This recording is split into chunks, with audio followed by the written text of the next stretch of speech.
Hi, I'm Matthew. It's April 26, 2025, and I'm doing a reading for Leo.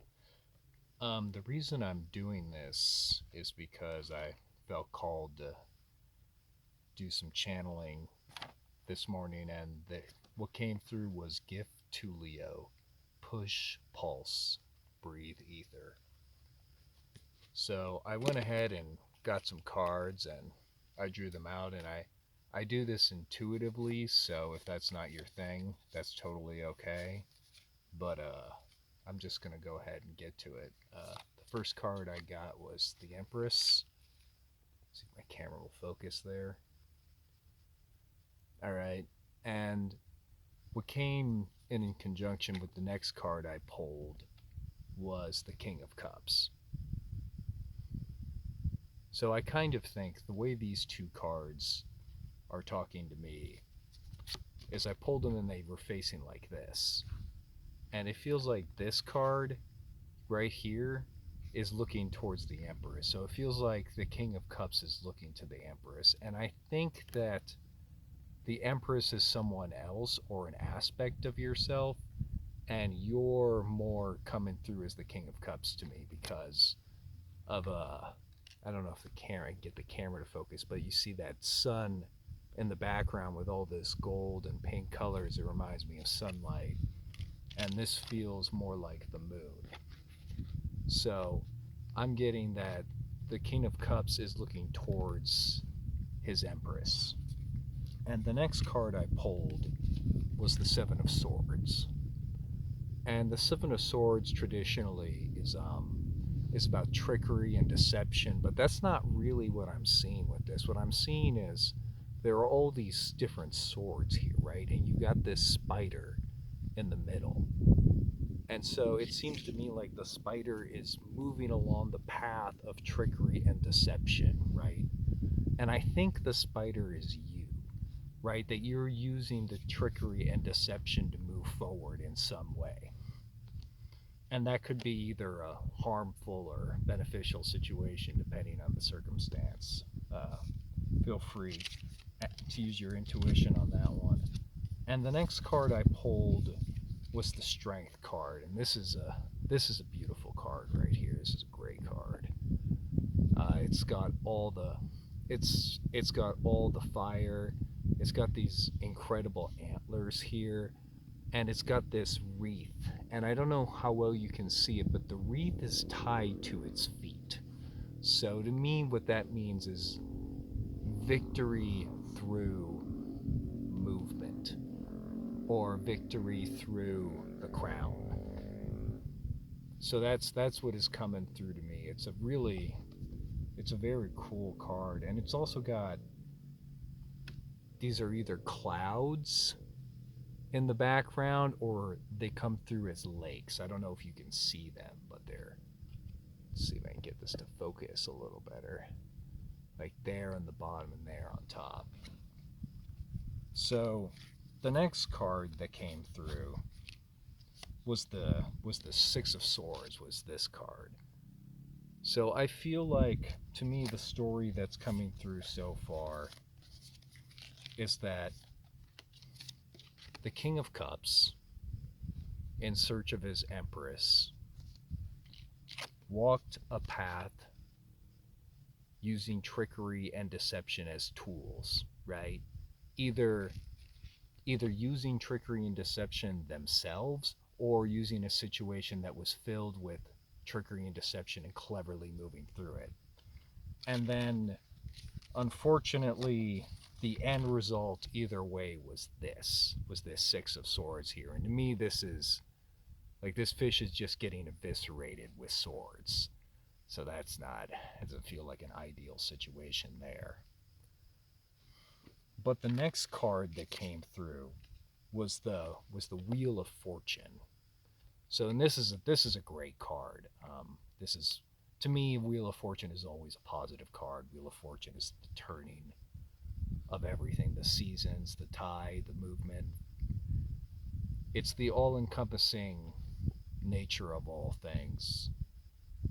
And I'm looking at this here, and this one is like he's facing the star, right? Like his compass, his moral, um, his guiding light, right? His guiding light, whatever that is for this scarab here.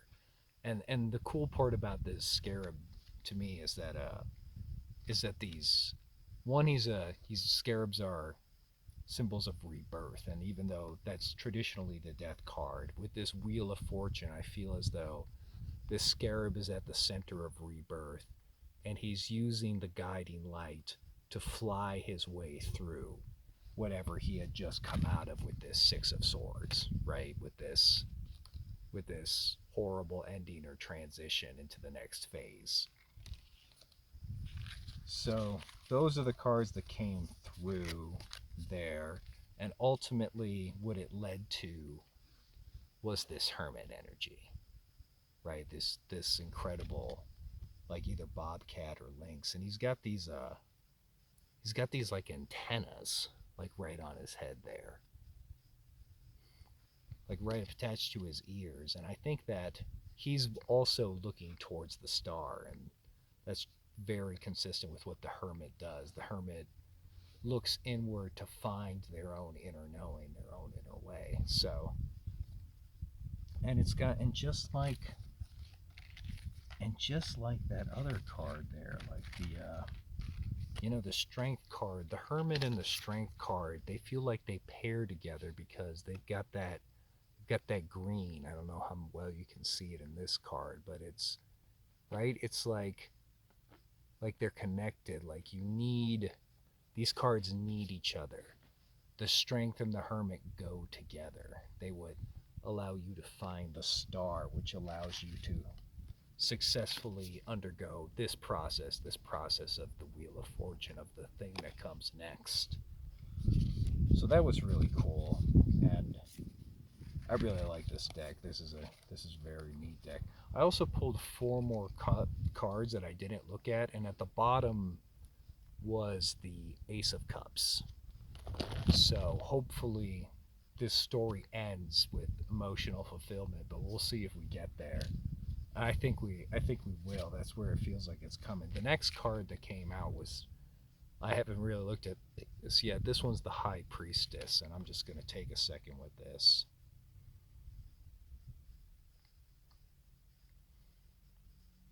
And the thing is, like, this High Priestess is a wolf, a black wolf, sitting with the moon underneath her.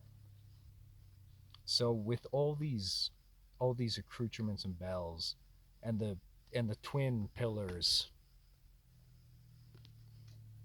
it feels like to me that in the context of the rest of this story, that this is where the hermit path leads when it's integrated correctly with the strength and the Wheel of Fortune aspect. That the next step of the journey is the High Priestess, the inner knowing, the inner becoming. See if my camera will focus there a little better. So I think that's a very positive card. The next card that came through is a lot of major arcana there.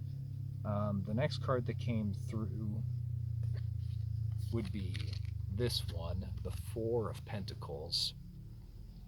So I feel like, a lot of people see this as a withholding energy, but I think it's knowing what you have. To me, it's knowing what you have and being wise about when to withhold and when to give freely, right? And it's an exalted state. It knows when to give. When it's in a more negative, reverse connotation, and it's like, and I'm looking at this here, right? And it's like, I'm seeing this armadillo, right? Like this armadillo is, he's got these 3 pentacles here, but he's really protecting this one. This is the one he needs to protect, right? Like this is knowing what the important thing is in your life, in this journey, what you gained from being, through going through the hermit's path, through finding that strength within, becoming the High Priestess, and knowing what you need to keep. So I feel like that's very positive for you, Leo. that's a very cool energy to be in. I think that'll take you far. And then the next card that came out was, unfortunately, the Three of Swords. The Three of Swords is my own personal "It Haunts Me" card.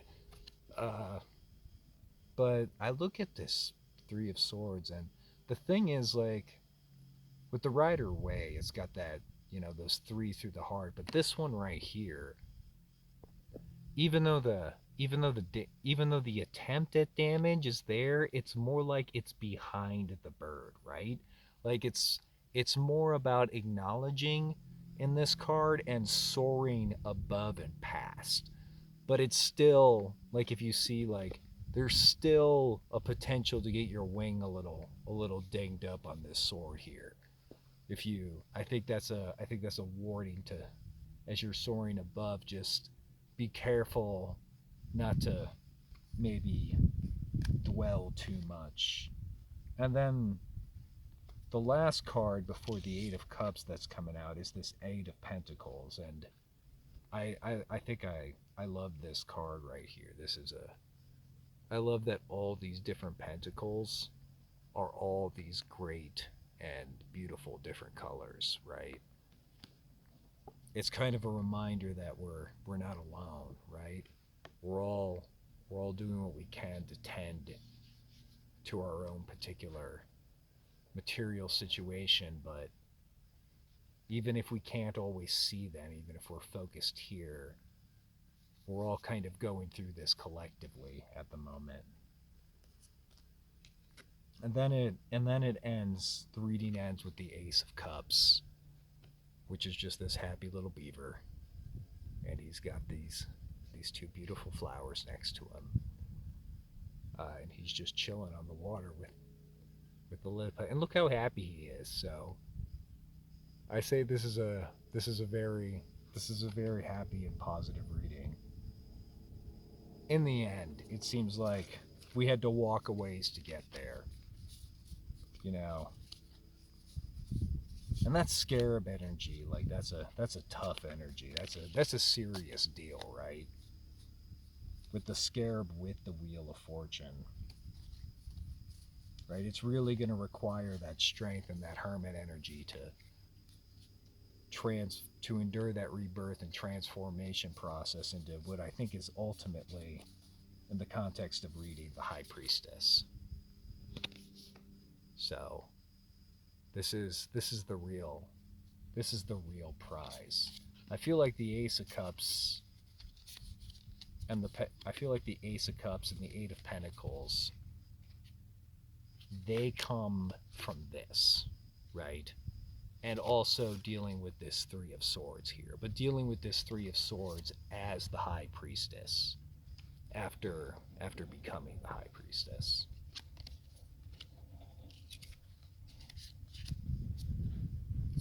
Well, that was the reading.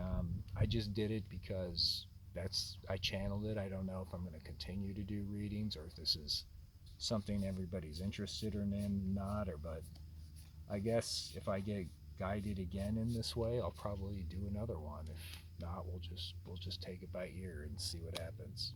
Thanks for watching.